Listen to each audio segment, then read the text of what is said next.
dans l'Easy Sharp Multi, vous avez l'Easy Sharp Extra. Donc on peut le sortir. Il y a 2 petites pointes là. Les 4 petites pointes. On le met à plat. Je mets le pouce et il se tient dedans. Pour le sortir, tout simple. Maintenant, comment aiguiser avec celui-là? Donc, vous avez le tungstène ici.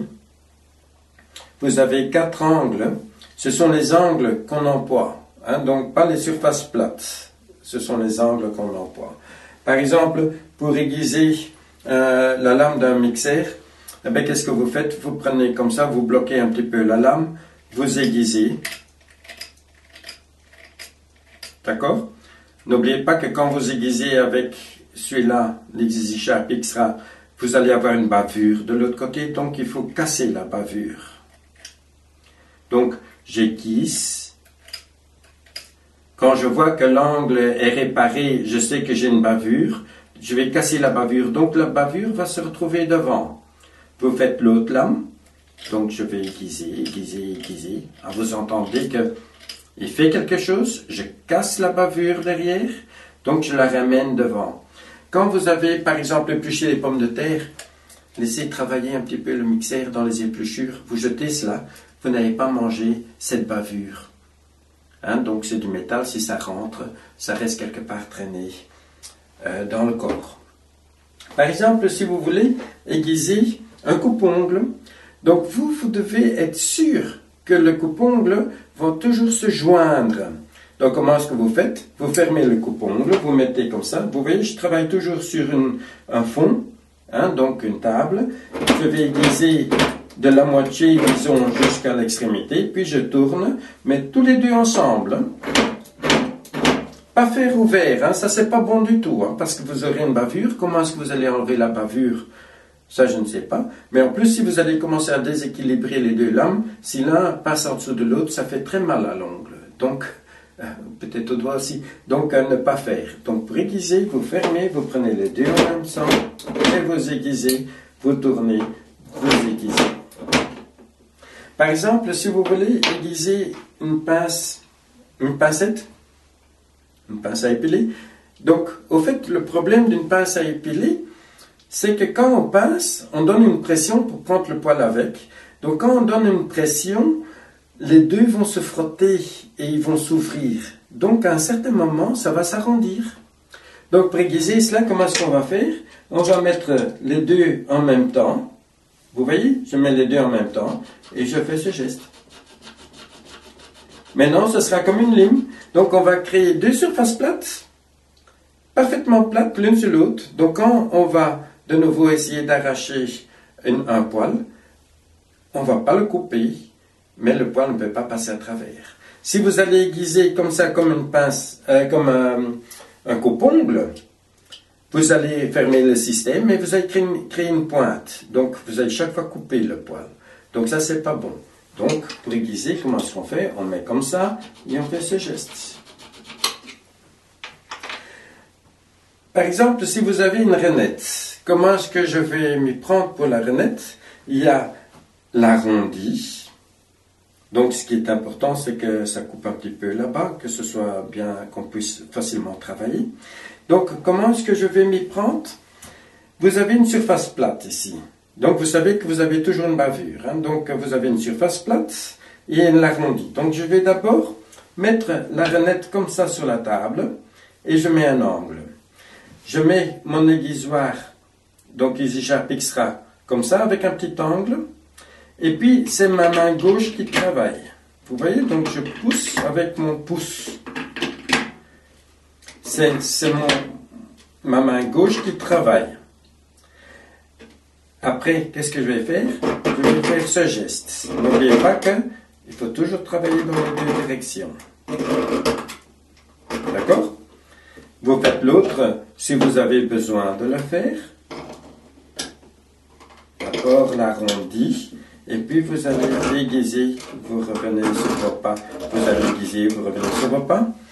Vous aurez une bavure ici et là.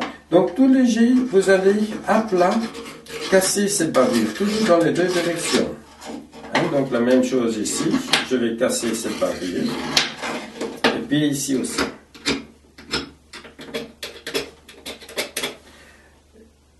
quand vous voyez que le tranchant ne brille plus, vous savez que ça coupe très fort. Donc, essayez de respecter l'angle du fabricant.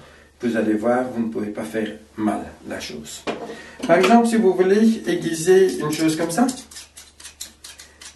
donc pour le gazon, évitez de toucher à la vis, on ne sait jamais, hein, si ça saute, peut-être qu'on ne retrouve pas la vis, donc c'est mieux de ne pas démonter.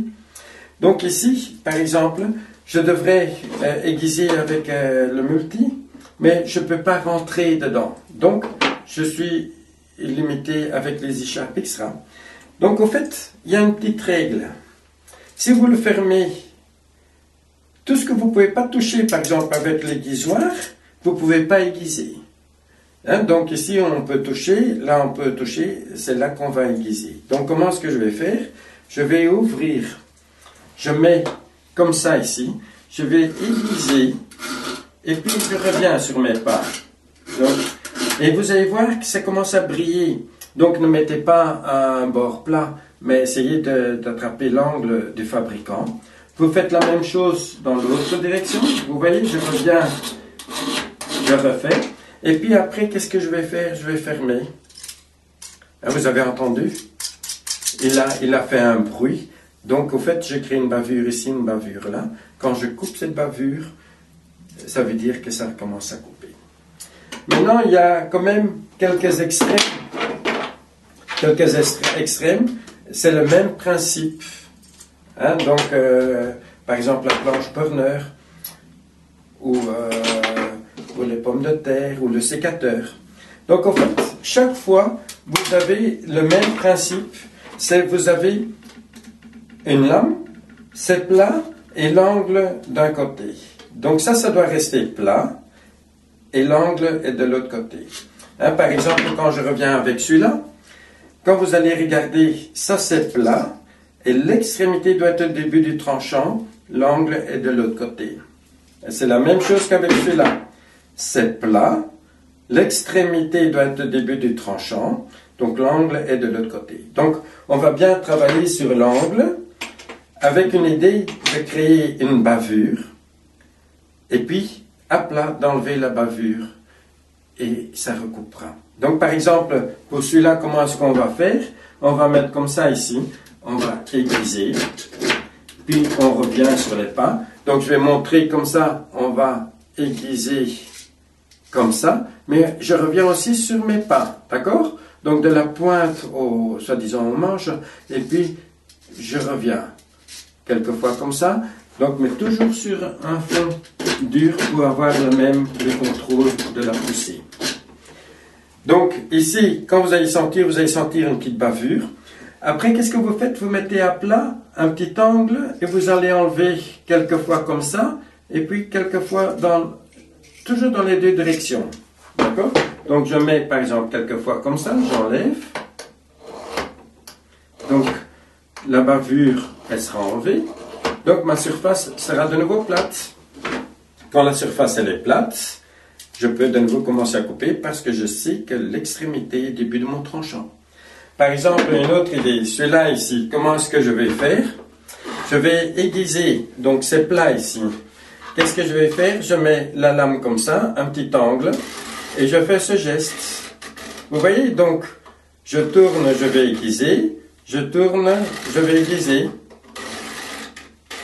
Donc, je vais créer une bavure, on va la sentir du début jusqu'à la fin. Après, qu'est-ce qu'on va faire? On va mettre à plat un petit angle, on va casser cette bavure. Donc la bavure va se retrouver de l'autre côté. D'accord? Donc quand vous allez toucher la bavure, elle sera partie. Donc la bavure se trouve de l'autre côté. Moi, je vous dirais, c'est l'alimentation. Coupez quelque chose, mais coupez quelque chose comme ça. Par exemple, une carotte. Quand vous sentez qu'il coupe bien, vous savez que la bavure de l'autre côté, elle a disparu. Et il va de nouveau bien faire son affaire. Par exemple, quand je reviens à celui-là, donc l'extrémité, hein, ça doit être plat, l'extrémité doit être au début du tranchant. Donc je vais mettre comme ça, à plat, je vais aiguiser. Mais toujours dans les deux directions. Je fais l'autre, et je reviens sur mes pas. Donc j'aurai une bavure ici. Et puis à plat, vous enlevez tout légèrement cette bavure aussi toujours dans les deux directions. Donc quelquefois comme ça, ici. Et puis vous allez sentir que vous avez de nouveau un super tranchant.